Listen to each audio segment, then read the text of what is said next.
All right, everybody, welcome to another episode of What the FICC. What the FICC, man? I am Spencer Israel.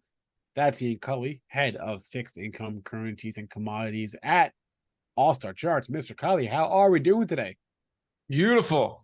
Wednesday, middle of the week. A lot going on. Sellers are out full Oh, force. oh yeah. Uh, So, going on. so would you say like the major theme of Q3 in your neck of the woods was commodities leading us higher? Um, Broadly speaking, was that like yeah, I would say Q3. I think broadly speaking, commodity outperformance, like commodity relative strength outperformance? versus the Yeah, other asset classes, yeah, and energy. I would right. I would really put the ball in energy's court in terms of Yeah. Q3. We've been talking a lot about this, about whether it's energy or the softs, right? Sugar and wheat and all that, and relative outperformance compared to the stock market. That is not so much the case at the moment, Ian. There's been a lot of selling pressure across the commodity complex. And we're going to talk about that today and sort of why that's happening, right? Exactly. Yeah. Just want to, Yeah. get back to, the big major theme, which is rising rates, a rising dollar, and how that's affecting the commodity space in the near term, Yeah. uh, and just how it's affecting the market more broadly. Yeah. So if you look at just right now, for example, oil is down almost 4% today, 3.75% today. Um, what a difference a couple of weeks make. So let's start with that. Let's start with the overall driver here, right? Why has all this weakness suddenly occurred across the various commodity markets? I think it all comes down to volatility. It all comes to down to volatility in the bond market. Now, this first chart we have here it's just 10-year yield US dollar, highly correlated. It's been the 1-2 punch. It's been hitting the market for almost a year and a half, 2 years, really since the Fed began to hike. And you can see in the lower pane, that 21-day rolling correlation, you can see that almost like a bearish to bullish regime shift that we see in momentum is taking place here in the positive correlation between the 10-year and the dollar. And that really, again, picks up around April of last year. The thing is, though, rates have really started to rip. We talked a lot about this, whether or not the rising rate environment was going to create a bloodbath for risk assets, and it really depends more on how rates rise than whether they actually rise or not. Well, they're obviously catching higher at an accelerated pace, and you can see here with the bond volatility index, and I've inverted it at the bottom here with the S&P 500 at the top of this chart to show that when bond market volatility is increasing, that is a falling line here in the MOVE index at the bottom. It applies pressure. Stocks do not do well. Risk assets in general do not do well when volatility is hitting the largest asset class. I mean, it's $120 trillion asset class, and when volatility hits the bond market, every asset suffers. So this is what's, in my opinion, really driving the selling right now. Yep. It all comes back to the like you said, the fact that bonds are ripping, not just going higher, but ripping higher. And everyone seems to be asking the same exact question, which is how high can they go? We're not going to ask that question here, but we mostly just want to set the stage with that, and then use that lens to look at really what's happening in the commodity space. So do you want to go to there, or do we have more? Yeah, Yeah. absolutely. I want to Okay. highlight the dollar real quick too. Okay. I'm going to use a lot of monthly candle stick charts today. We got fresh monthlies on Friday. We use a long lower shadow in July. This is when the dollar index bottomed you've always taught to trade in the opposite directions of long lower shadows like that. And sure enough, we got that failed breakdown. Monday of last week, the 25th of September, the US dollar index took out this key retracement level, this area of resistance, overhead supply, whatever you want to call it. It broke out. And when the dollar index broke out, things really started to change. Things started to shift. Sellers really started to come out. Assets, risk assets really just started to take a beating, right? So since the dollar bottomed in July, this has been the picture, right? It's been energy. And energy still outperforming the S&P 500 here in blue, SPY. Gold, of course, down 7% since the dollar bottom. And also emerging markets and silver and bonds have really taken it the hardest. Silver being the crazy cousin, the high beta of the precious metal space, and bonds directly related to interest rates. Yeah, what we just right. talked about. Interest rates go up, bonds go down. That's the whole fixed income part of that asset class. Now we can simply look at it like, all right, so crude oil resolving higher from a base, gold resolving lower from a topping formation. Yes, on the periphery, just framing what's going on in the commodity space, it could be as simple as this, but there's a lot going on in between. And that's what I want to get to today. First, this is since September 25th. Now, this is the commodity subgroup performance since the dollar broke out. Interestingly, base metals have done the best. Base metals have hung in there. Now, this is an area of the commodity space that hasn't really been doing much. Copper really hasn't been in the conversation because it's really going nowhere. Now, the big question was with energy, the major pro-cyclical group of the commodity space. Well, the other major pro-cyclical group, base and industrial metals, join. Well, we're seeing some near-term outperformance, some near-term relative strength from base metals. See whether or not that kind of materializes and picks up, heading into the end of the year. I think it would be a very positive development, not only for commodities, for just risk assets more broadly, stocks as well. Also interesting to see the softs are hanging in. I'm going to point out why that's happening. And then energy kind of in the middle, not taking the lead. Energy's been getting hit. It's like I said, it's getting hit today. Yep. So let's take a look at these individually. Before we do, this is the base metals. Base metals potentially bottoming here. And I think that would be a really big deal for the overall commodity space and risk assets. I'll zooming out. I'm going to run through some monthly charts here, Spencer, and just get the big picture. Right? Commodities are hanging in there. Right? Could they be basing? Could they be basing? We've already seen a similar pattern for commodities versus bonds resolve higher. Could commodities on an absolute basis resolve higher? Potentially. Yeah. Potentially. Okay. And I think it's, it's in an environment where base and industrial metals, again, are participating. Energy can't do it, and cocoa and sugar can't do it. We need copper to join the party and all of its buddies. And here we go. Zinc. Zinc had a great month, for September. It was up almost 7%. Iron ore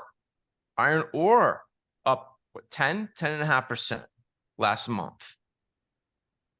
Big candle. Yeah, that's the one. Coal. That's the one. That's the one. Like new coal stocks had a great month. Coking coal up 20% last month. So,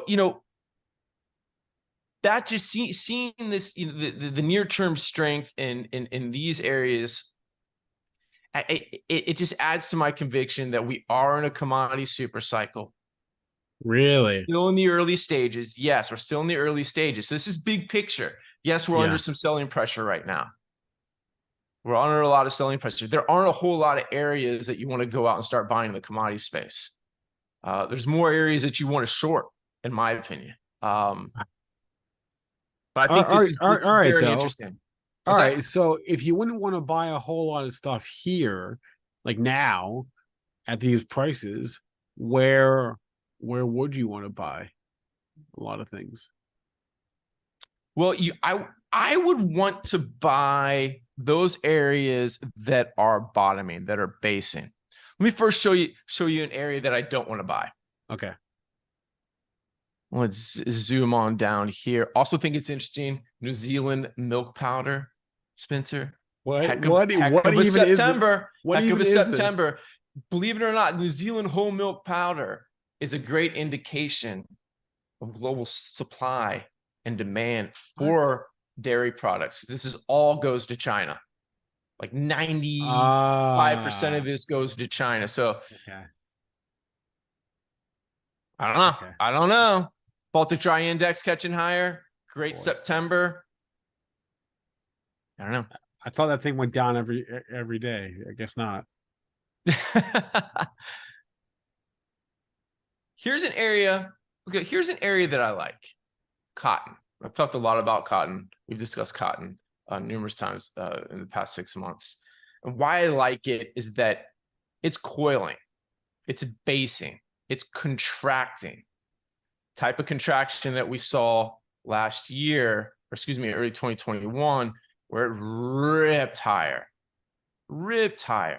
A similar pattern today. Now it's not the cleanest, but around 89.50 is that level. Momentum's been improving, and we look at the December contract again. Call it 89.50. A little messy. Yeah. If and when December cotton gets above 89.50, I like it long up towards 98. Initial target 98. Could go much further. So that's an area that I actually like. Of course, haven't gotten a buy signal yet. Coffee's another one. Live cattle is recently hitting new all-time highs and is starting to roll over. Coffee has been rolling over for over a year now and is digging in at a logical level. Now, if coffee can carve out a bottom, which it looks like it's trying to, that's another area. And I think coffee, because when I look at the softs, that soft index, it's cocoa that's starting to roll over, sugar that's doing its best to hang in there, and then coffee and cotton. And coffee and cotton are basing. They're hanging in there. They're working on building a base so they can rip higher. That's why I think softs have held up and done well in comparison to other areas of the market. Now here's cocoa running into a logical level of supply and turning lower. Like in this 14-week RSI here at the bottom. Those, we had that initial thrust back in 08, and then we had this bullish regime led to new highs and an overbought reading, and then that was it. Corrected for a decade. Got another initial thrust here in early 2018, based in an absolute rip-roaring market over the past year and a half. But now it's starting to roll over again. We'll see what happens heading into one of the worst months of the year, the worst month of the year for cocoa futures. Now, this is going all the way back to 1960. October, not the best month. Wait, so, can you go back to the coffee chart for a second? Yeah. Yeah, another way to look at this is it's at support for now. Right? Mm-hmm. Absolutely. It's digging in at support. Yeah, and those are the areas that again that I like. I like those areas pulling back, digging in at logical areas of support. Yeah, it could be a great place to buy as long as it holds, but if it doesn't hold, then watch out. It could. Now, I'm not crazy about buying down here. I'd rather see some sort of reversal pattern, maybe take out those pivot highs from earlier this year around 160, 165. Then I'd be interested in getting long. But yes, you can define your risk very well here at those pivot lows from earlier in the year. 100%. But cocoa futures challenging the trend line here, this year-long trend line, break below there. Potential support coming in around 3,200. And then maybe 2,900 here as a secondary support level. But look at all this. I got a little obnoxious with the 14-day RSI on this one. I just wanted to highlight, the type of action that we see during a strong uptrend. And that's, one bullish overbought reading after another. This is typical. This is characteristic of a strong uptrend. Now, 14-day RSI recently hit its lowest level since September of last year. Tough to say whether or not it's actually broken down out of this bullish regime. We'll have to see what happens in the coming days, but we could see a potential trend reversal here in cocoa futures. Same with live cattle. This is another area in the market that's coming under increased selling pressure right now, and it makes sense. It makes sense. Recently hit new all-time highs, and I was pulling back towards this key retracement level around 176.50. And the live cattle index, or excuse me, our livestock index, which is live cattle, feeder cattle, and lean hogs, is reaching a logical level versus the broader commodity space to digest its recent gains, to consolidate. Looks like it looks like it already reached that level. Yeah. And I mean, it makes sense for it to continue to churn below this level in the coming months. And here's a look at the December live cattle chart, breaking and undercutting some pivot lows here from September and the pivot highs from July. So maybe back to 182 is a good initial target. And then back down towards 177. What do we have here? Yeah, 177, 176.50. Interestingly, maybe lean hogs had it right. Maybe lean hogs were giving us the heads up, Spencer. When I wrote a post a few months ago asking whether or not lean hogs were going to answer the cattle call. Nope, they stayed home. They stayed home, and now cattle are starting to catch lower. Question for you. This just occurred to me. How come for some charts you use candles, other charts you use lines, and other charts you use I don't even remember what they're called now, but like the open, high, low, close, right? I think that's what they're called. I'm not what's it's just a personal preference most of the time. It just depends on what I'm trying to what information I'm trying to relay. Okay. So for monthly candlesticks, I want to use candlesticks. So I want to highlight the strength in that single bar, that single candle. Generally, I just like blue bars. I just like the look of blue bars. Like if you go to like the cotton charts, I forget what those are called. What that type of bar? Oh, those are just bars. Yeah, this is the classic bar chart. Yeah, but don't those show open?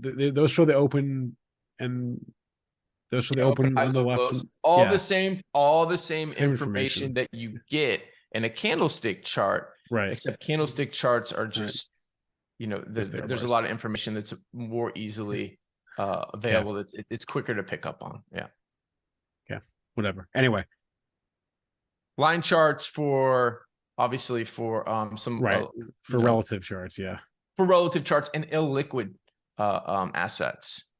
Oh. Just because it gets really messy. That makes sense. Yeah. And then we talked about wheat last week. Those levels did not hold. By the end of the trading session on Friday, I think wheat was down 35 cents, ripping lower. Grains are still struggling. We'll see if it can reclaim that 570 level that we highlighted on Friday. Until then, there's really nothing to do in the grain market. All right. I'll What give, about energy though? We've been talking about this, right? but Energy yeah, was it was so strong. Now it's not.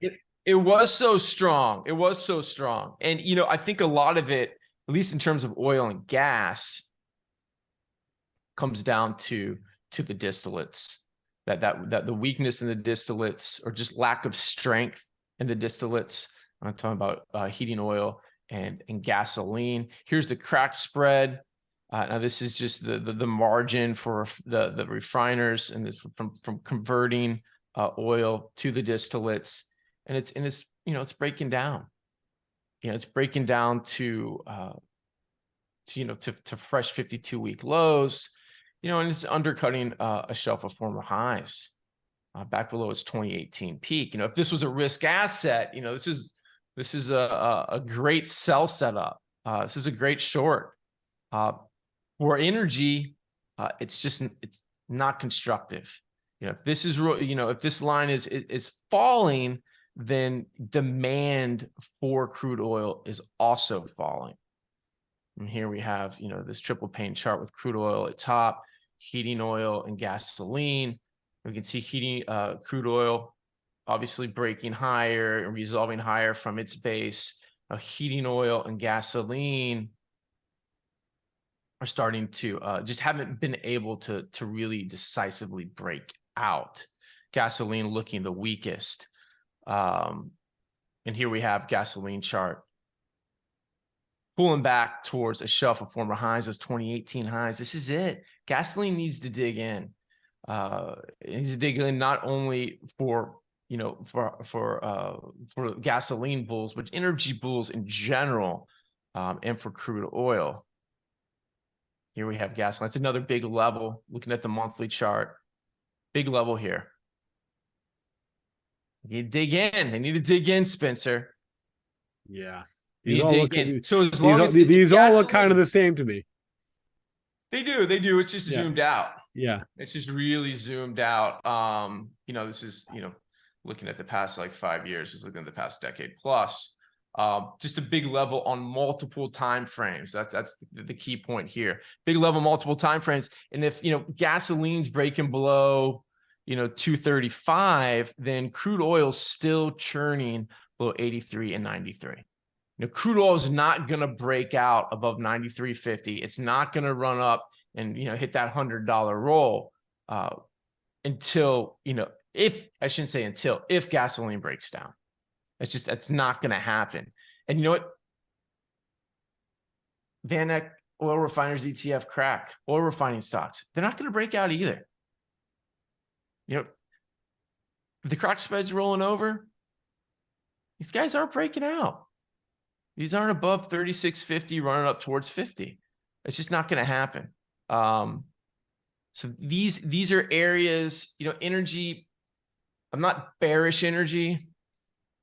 You're just not as enthused as you were a month ago. Not as enthused. In all honesty, look at crude oil futures. I mean, this is the logical place for crude to pause. Tough. There's nothing unhealthy about this. Yep. There's nothing unhealthy about this. And you know what? Again, logical level of supply for gasoline. Again, the big question is, will underlying demand, will buyers step in here down around this 225 to 235 level in gasoline? That's a big question. But hey, these are areas of the energy space that need some time, that have recently, at least crude oil has recently gone on an impressive run. Maybe give them a break. Here's natural gas. Now this reminds me of cocoa, not cocoa. It reminds me of coffee. Reminds me of some of the other areas of the market that I want to look to buy. Now this is the continuation chart holding above 283.50. If we get going here, I mean, this is an area of the energy space that could really start rocking. Here's the November contract. Definitely a big disparity between the individual contract and the continuation chart. What's interesting is that yesterday's low was right around 282. maybe you can trade against yesterday's low. If you look at getting long natural gas futures, or wait for price to take out some of these pivot highs here, either around 3 or 307. That's how I see natty gas. And again, this is one of those areas of the market, like coffee,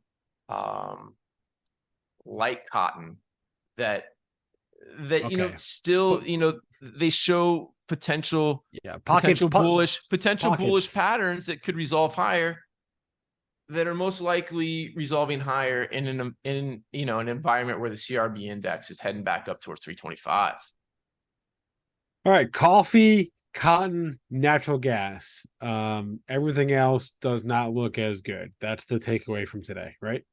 Yeah, I mean, the takeaway is that there's a lot of selling pressure out there. There's a lot of selling pressure out there, commodities included. Energy's getting hit. A lot of the trends that have been working are getting hit. Cocoa, live cattle, feeder cattle are also rolling over. Sugar struggling. These are areas that have just been explosive. So to see some correction here, it makes sense. It's not alarming. And when we zoom out and look at the bigger picture, commodities are still extremely constructive. And there are areas like coffee, cotton, natty gas that could rip heading into the end of the year. So those are the areas that I'm focusing on. I'm not letting the selling pressure, change my structural outlook for commodities. And if I think these other areas, especially if base metals, really start to get into gear and start to catch up, I think that would be great for just the overall market. Again, even for stocks, and even with all the selling pressure hitting stocks, look at UFP Industries, UFPI. It's a $6 billion lumber and wood production company. It doesn't look bad. No, it looks pretty good to me. It looks great. It's holding in there. It's not getting rocked. It's holding above a critical shelf of former highs and a key extension level around 95. I'm not worried, Spencer. I'm not worried. Here's what we're gonna do, guys. Not this Friday, but next Friday's show. I hope you can still hear me, by the way. I'm just getting a message that my internet connection is unstable, but assuming that you can hear and see me.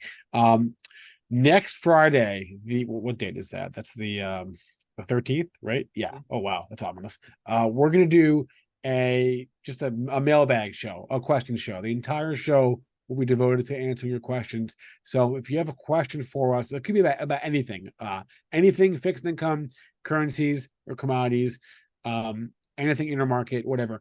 Email us, okay? The email is up on the screen there. It's questions@stockmarketmedia.com. And I'm going to copy the questions I see in the chat right now. I'm just going to keep checking everything. And then what we'll do is we'll answer all these questions, whatever you have, on the show next Friday, the 13th. So that's what we'll do. Cool. Sounds great. I can't wait. All right. That's it for us here. We'll be back on Friday, same time. You know the drill, 11:30 a.m. Eastern time. If you want to do us a solid and help us out in the eyes of the all-powerful YouTube algo, just hit that thumbs up. We'd appreciate that very much. And Ian, I'll see you on Friday, man. Sounds good. All right. Have a good week. See you guys. Hot corner, 1 hour. Stay tuned. So hot.